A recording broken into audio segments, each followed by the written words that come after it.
여의도 KBS 본관 로비에서 믿기 힘든 장면이 나왔다. 카메라가 켜진 자리에서 사과합니다라는 문장이 낭독되는 것까지는 낯설지 않다. 그러나 그 다음이 문제였다. KBS의 핵심 간부 두 사람이 공개석상에서 빈예설을 향해 무릎을 꿇었다. 장윤정은 화면 밖에서 울었고 영탁은 한 줄로 지지의 신호를 남겼다. 이것이 한 가수만의 사건인가 아니면 방송산업의 판을 바꾸는 분기점인가. 오늘 영상은 감정에만 기대지 않고 왜 이런 사과가 필요했고 이후 무엇이 달라져야 하는지, 그리고 빈예설라는 이름이 왜 개인의 영광보다 업계의 기준으로 불려야 하는지 냉정하게 정리한다. 출발점은 한 무대였다. 빈혜서가 스승고 이수민 선생을 위한 추모 스테이지를 조용히 제안했다. 제목은 별이 대신 그대에게. 생전 둘이 함께 다듬던 자작곡을 새로 편곡해 올리는 구성이었고 리허설과 녹화는 매끄럽게 끝났다. 문제는 편성 단계에서 생겼다. 편성 취지와 맞지 않는다는 짧은 사유와 함께 방송에서 빠졌다. 짧은 이유는 길고 큰 상처를 남겼다. 팬덤 사랑비는 즉시 보이콧과 항의 성명을 준비했고 댓글 전쟁 대신 정제된 요구안을 내걸었다. 동의 없는 편집 금지, 외부 기획 무대의 존중 사전 고지 의무. 반면 빈혜서는 말 대신 침묵을 택했다. 스케줄을 줄이고 연습실로 들어가 악보와 목소리만 만났다. 팬들은 그 계절을 침묵의 시간이라고 불렀다. 그리고 그 침묵이 던진 파문이 결국 오늘의 사과식으로 이어졌다. 7월 20일 내부 비공개 예배에서 그는 조용히 무릎을 꿇고 고개를 숙였다. 멘트도 퍼포먼스도 없었다. 현장 조명 감독의 말이 충격적이었다. 그때 처음 방송인이 아니라 인간 빈예설을 봤다. 이 한 문장이 사내 곳곳을 돌며 공감을 모았고 추모 영상의 공개 여부는 당사자 동의 없이는 송출하지 않겠다는 입장으로 정리됐다. 롤의 첫 줄이 생겼다. 규정은 문장으로 시작해 습관으로 굳는다. 그 직후 KBS가 공식 사과 자리를 마련했다. 사장은 대독 형식으로 유감을 표했고 두 명의 간부는 스스로 무릎을 꿇었다. 과하다는 의견과 마침내 진심이 닿았다는 의견이 동시에 터졌다. 중요한 건 퍼포먼스의 강도가 아니라 그 다음 문장이었다. 무엇을 요구하겠습니까? 라는 질문에 빈혜서는 짧게 답했다. 누구에게도 다시는 이런 일이 반복되지 않게 해주십시오. 저 개인을 위한 보상보다 음악인을 존중하는 제작 환경을 약속해 주십시오. 개인의 이익을 뒤로 밀고 직업의 품격을 앞으로 끌어당긴 대답. 로비는 조용했다.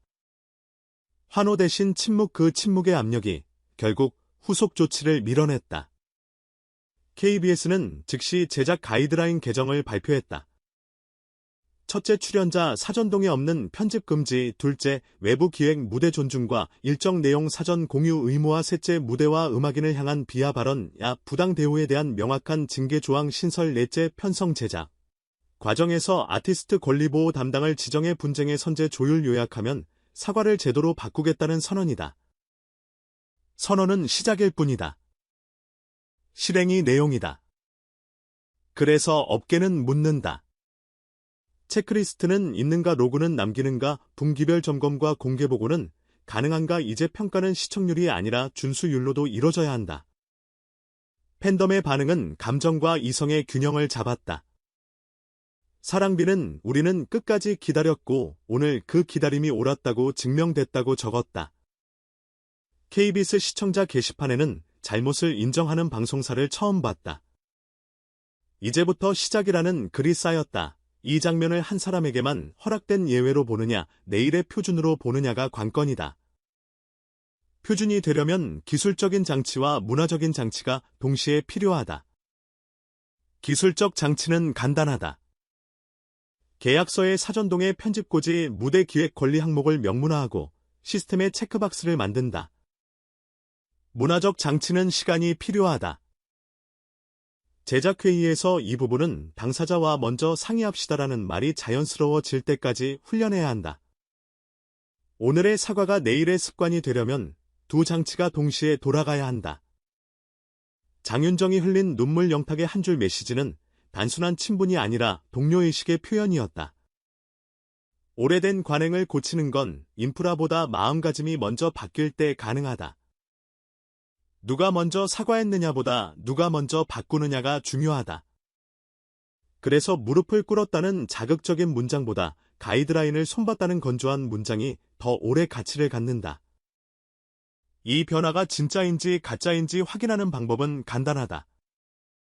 첫째, 사전동의 로고가 실제로 쌓이고 있는지, 둘째, 외부 기획 존중이 편성회의에서 실제로 고려되는지, 셋째, 모욕적 발언 징계가 보여주기식 경고가 아니라 실무자부터 간부까지 동일하게 적용되는지 이 세 가지만 지켜보면 된다. 이번 사건의 본질은 유명인의 특혜가 아니다. 방송과 음악이 서로를 대하는 태도를 현실의 규칙으로 바꾸는 과정이다. 빈에서는 그 과정을 정면으로 통과했다. 추모 무대를 빼앗겼을 때 그는 말싸움 대신 침묵을 선택했고 사과를 받으면서도 개인 보상 대신 법 개표준을 요구했다. 그 선택이 판을 움직였다. 무릎은 이벤트였지만 대답은 원칙이었다. 그래서 이 장면은 오래 남는다. 자, 그럼 이후의 변화를 예고한다. KBS가 예고한 첫 무대는 생방송 음악 프로그램.